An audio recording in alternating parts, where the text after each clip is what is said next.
ఏం చేసినావు నాయన నువ్వు ఏమన్నా అంటే పబ్లిక్ డైవర్షన్.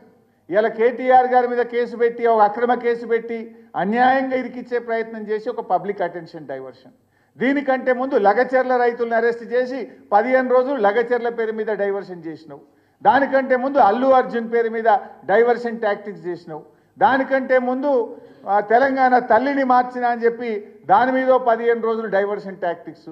టీజీని టీఎస్ చేస్తున్నా అని ఒక డైవర్షన్ టాక్టిక్స్. తెలంగాణ ఎంబ్లం మారుస్తున్నా అని డైవర్షన్ టాక్టిక్స్. ఇవి తప్పడు అసలు ప్రజలకు చేసింది ఏమన్నా ఉన్నదా? నువ్వు ఇచ్చిన హామీలు అమలు చేసింది ఏమన్నా ఉన్నదా? కేసీఆర్ గారు పెట్టిన సంక్షేమ పథకాలు కళ్యాణ లక్ష్మి ఈరోజు చెక్కులు పిల్లలు పుట్టినాక వస్తున్నాయి.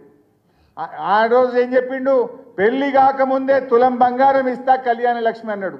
పెళ్ళి అయినాక పిల్లలు పుట్టినాక కూడా రేవంత్ రెడ్డి పాలనలో ఇంకా కళ్యాణ లక్ష్మి చెక్కులు రాని పరిస్థితి. కేసీఆర్ కిట్ వస్తలేదు, న్యూట్రిషన్ కిట్ బంద్ అయిపోయింది, బతుకమ్మ చీరలు బంద్ అయిపోయినాయి, రైతు బంధు బంద్ అయిపోయింది, బీసీ బంధు బంద్ అయిపోయింది, దళిత బంధు బంద్ అయిపోయింది. ఉన్న పథకాలు బంధు పెట్టుడు తప్ప నువ్వు కొత్తగా తెచ్చింది ఏమన్నా ఉన్నదా?